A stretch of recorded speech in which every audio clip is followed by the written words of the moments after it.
بسم اللہ الرحمن الرحیم۔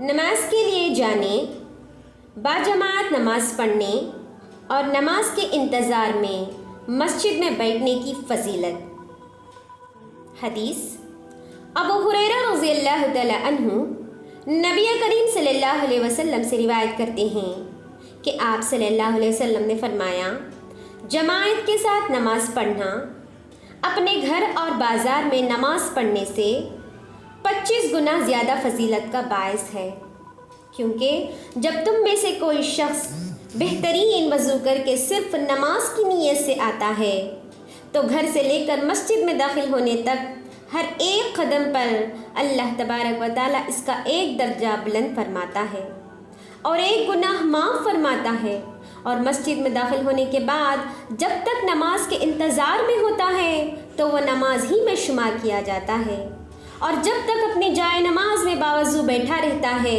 تو فرشتے اس کے لیے دعا مانگتے رہتے ہیں کہ اے اللہ اس کو بخش دے، اے اللہ اس پر رحم فرما۔ تخریج صحیح البخاری۔ باجماعت پڑھنے کی ایک اور فضیلت۔ عبداللہ بن عمر رضی اللہ تعالیٰ عنہ سے روایت ہے کہ رسول اللہ صلی اللہ علیہ وسلم نے فرمایا، باجماعت نماز ادا کرنا تنہا نماز پڑھنے سے 27 گنا افضل ہے۔ تخریج صحیح البخاری۔ باجماعت پڑھنے کی ایک اور فضیلت۔ ابو موسیٰ رضی اللہ تعالیٰ عنہ بیان کرتے ہیں کہ نبی کریم صلی اللہ علیہ وسلم نے فرمایا، تمام لوگوں سے نماز کے اجر و ثواب کا زیادہ مستحق شخص وہ ہے جو سب سے زیادہ دور سے چل کر آتا ہے، پھر وہ جو اس سے بھی دور سے آتا ہے، اور باجماعت نماز ادا کرنے کا انتظار کرنے والا تنہا نماز پڑھ کر سو جانے والے سے زیادہ اجر و ثواب کا مستحق ہے۔ تخریج صحیح البخاری۔ باجماعت مسجد میں نماز پڑھنے کی ایک اور فضیلت۔ ابی بن کعب رضی اللہ تعالیٰ عنہ بیان کرتے ہیں کہ ایک آدمی تھا جس کا گھر مسجد سے سب سے زیادہ دور تھا، اس کے باوجود اس کو کوئی نماز جماعت سے نہیں چھوٹتی تھی۔ اس کو کہا گیا کہ ایک گدھا خرید لو کہ اندھیرے اور گرمی کے وقت اس پر سوار ہو کر آ سکو۔ تو اس نے جواب دیا، مجھے تو یہ بھی پسند نہیں کہ میرا گھر مسجد کے پڑوس میں ہو، میں تو چاہتا ہوں کہ میرے لیے گھر سے مسجد کی طرف آنے اور واپس جانے کا ثواب لکھ دیا جائے۔ تو رسول اللہ صلی اللہ علیہ وسلم نے فرمایا، اللہ نے تیرے نیت کے مطابق تیرے لیے یہ سارا اجر و ثواب جمع کر دیا ہے، یعنی جس ثواب کی تم نے نیت کی وہ تمہیں مل گیا ہے۔ تخریج صحیح مسلم۔ مسجد میں نماز پڑھنے کی ایک اور فضیلت۔ ابو زبیر بیان کرتے ہیں کہ میں نے جابر بن عبداللہ رضی اللہ تعالیٰ عنہ کو فرماتے ہوئے سنا کہ ہمارے گھر مسجد سے دور تھے، ہم نے انہیں بیچ کر مسجد کے قریب گھر لینے کا ارادہ کیا تو رسول اللہ صلی اللہ علیہ وسلم نے ہمیں روک دیا، پھر فرمایا، تمہارے لیے ہر قدم کے بدلے ایک درجہ ہے۔ اور مسلم شریف کی ایک روایت میں ہے کہ مسجد کے قریب کئی گھر خالی ہو گئے تو بنو سلمہ قبیلے نے مسجد کے قریب منتقل ہونے کا ارادہ کیا، تو آپ صلی اللہ علیہ وسلم نے فرمایا، بنو سلمہ اپنے گھروں ہی میں رہو، تمہارے قدموں کے نشانات لکھے جاتے ہیں، تم اپنے گھروں ہی میں رہو، تمہارے قدموں کے نشانات لکھے جاتے ہیں۔ تخریج صحیح مسلم۔ مسجد میں نماز پڑھنے کی ایک اور فضیلت۔ ابو ہریرہ رضی اللہ تعالیٰ عنہ بیان کرتے ہیں کہ رسول اللہ صلی اللہ علیہ وسلم نے فرمایا، جس نے گھر میں طہارت یعنی وضو یا غسل کیا، پھر وہ اللہ کے گھروں میں سے کسی گھر میں گیا تاکہ وہ اللہ کے فرائض میں سے کوئی فریضہ ادا کرے، تو اس کے قدم اس طرح شمار ہوں گے کہ ایک قدم ایک گناہ کو مٹائے گا اور دوسرا قدم ایک درجہ بلند کرے گا۔ تخریج صحیح مسلم۔ مسجد میں جا کر نماز پڑھنے کی ایک اور فضیلت۔ ابو ہریرہ رضی اللہ تعالیٰ عنہ نبی کریم صلی اللہ علیہ وسلم سے روایت کرتے ہیں کہ آپ صلی اللہ علیہ وسلم نے فرمایا، جو شخص صبح یا شام مسجد کی طرف جاتا ہے تو اللہ اس کے لیے جنت میں مہمانی تیار کرتا ہے جب بھی وہ صبح یا شام کو مسجد جائے۔ تخریج صحیح البخاری۔ مسجد میں جا کر نماز پڑھنے کی ایک اور فضیلت۔ رسول اللہ صلی اللہ علیہ وسلم نے فرمایا، میں تمہیں ایسے عمل کی خبر نہ دوں جس کی وجہ سے اللہ گناہ معاف فرماتا ہے اور درجہ بلند کرتا ہے، اور ان میں آپ نے مسجدوں کی طرف زیادہ قدم چلنے کا بھی ذکر کیا ہے۔ تخریج صحیح مسلم۔ اندھیرے میں نماز کی ادائیگی کے لیے جانے کی فضیلت۔ حدیث بریدہ رضی اللہ تعالی عنہ نبی کریم صلی اللہ علیہ وسلم سے فرماتے ہیں کہ آپ صلی اللہ علیہ وسلم نے فرمایا، اندھیروں میں مسجد کی طرف چل کر آنے والوں کو قیامت کے دن مکمل روشنی کی خوشخبری سنا دو۔ تخریج سنن ابی داؤد۔ روایت صحیح لغیری ہے۔ تشریح، اس حدیث میں عشاء اور فجر کی نمازوں میں مساجد کی طرف چل کر جانے والوں کو قیامت کے دن کامل روشنی ملنے کی بشارت دی گئی ہے، جس سے وہ پل صراط اور دوسرے مراحل آسانی سے طے کر لیں گے۔ باجماعت نماز شیطان سے حفاظت اور اس کے وسوسوں کو دور کرتی ہے۔ حدیث ابو درداء رضی اللہ تعالیٰ عنہ بیان کرتے ہیں کہ میں نے رسول اللہ صلی اللہ علیہ وسلم کو فرماتے ہوئے سنا، کسی بستی اور دیہات میں موجود 3 آدمی باجماعت نماز کا اہتمام نہ کریں تو شیطان ان پر غالب آ جاتا ہے، پس آپ باجماعت نماز کو لازم پکڑیں۔ بھیڑ یا ریوڑ سے دور الگ تھلگ رہنے والی بکری کو کھا جاتا ہے۔ تخریج سنن ابی داؤد۔ باجماعت نماز ہدایت کے طرق سے ہے۔ حدیث حضرت ابو الاحوص روایت کرتے ہیں کہ جناب عبداللہ بن مسعود رضی اللہ تعالیٰ عنہ بیان کرتے ہیں کہ ہم نے دیکھا کہ صرف منافق اور بیمار شخص باجماعت نماز ادا کرنے سے پیچھے رہ جاتا تھا، بلکہ مریض بھی کوشش کرتا تھا کہ 2 آدمیوں کے سہارے چل کر باجماعت نماز ادا کرے، کیونکہ رسول اللہ صلی اللہ علیہ وسلم نے ہمیں ہدایت کے طریقے سکھائے، اور جس مسجد میں اذان دی جاتی ہو وہاں نماز ادا کرنا ہدایت کے طریقوں میں سے ہے۔